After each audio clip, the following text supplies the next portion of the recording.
Kevin Nicholson is the Republican candidate in question who joins us now. All right, Kevin. Good morning, sir. Good morning, sir. Do you have a decent relationship with your parents still? No, unfortunately, my parents have made a decision to cut off their extended family, not just myself and my wife and my kids, but also to their siblings and nephews and nieces. And one of the things I've said to everybody, this is not a conflict that we look for. I mean, I've come to become as conservative through my experience in combat, through my time as a husband and father, my time in business, working as a management consultant for many years now. But, I don't rub my politics in other people's faces. It's unfortunate we're at a position now where people make choices like this, but that's not the goal. Forgive me for going on about your parents, but are they just never Trumpers? I mean, they really detest the president and therefore can't stand, you're nodding, they can't stand any Republicans? It's clearly a big part of this, right? But there's more to it. I've made the decision as I've become an adult and a husband and a father, and I've seen the innocent loss of life in combat to be pro-life. I again, firmly believe that conservative policies push opportunity down to families and to people and allow them to be successful. I also, too, firmly believe that faith is important in all of our lives as we pull together families and find ways to be successful together. So these are all, conflicts that I guess I have with my family, but my goal is not, again, to see our family broken up. My goal is to save my country, and that's why I'm running for the U.S. Senate today. So you're standing as a religious guy, husband, father, combat veteran, free market kind of guy on the economy, but you still got to win a primary.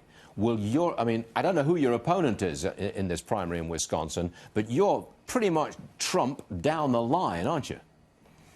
Well, I think that the president has put forward a good set of policies through his agenda, through the tax reform package, through what you see happening in Iran and North Korea, which are both great opportunities to push the heads down of our enemies and our adversaries. And you see the president making a massive deregulatory effort, which has allowed for economic growth. All these things are good for the people of Wisconsin and people all across the country to be more successful. It's common sense. Look, I'm an outsider. I'm not an office holder, yet we've raised over $3.2 million in our race, over double our primary opponent that you mentioned. There's been like 9 polls on our primary. We're winning 8 of them. We're going to win our primary on August 14, and our focus is going to remain directly on Tammy Baldwin, the incumbent Democrat, who doesn't support any of the policies I just talked about in no way, shape, or form. This is why I'm not a Democrat anymore. Does the Democrat Party put forward policies that make people more successful? That's got to be my message throughout Wisconsin, and that's why we're going to win in November. Now, Wisconsin's a badly divided state, between Republicans and Democrats. It's a volatile situation. That's not changed at all, has it?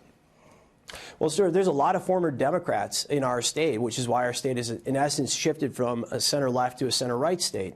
And frankly, that's because a lot of Democrats look at former Democrats look at the Democrat Party and say, look, there's no policies here that really appeal to me that make my nation more prosperous and more secure.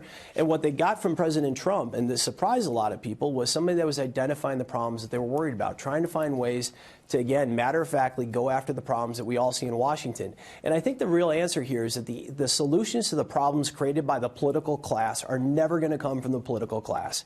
It is going to take outsiders. In our own state, we have Senator Ron Johnson. We have, of course, President Trump winning Wisconsin en route to the presidency. I'm endorsed by Ted Cruz. I'm endorsed by Mike Lee.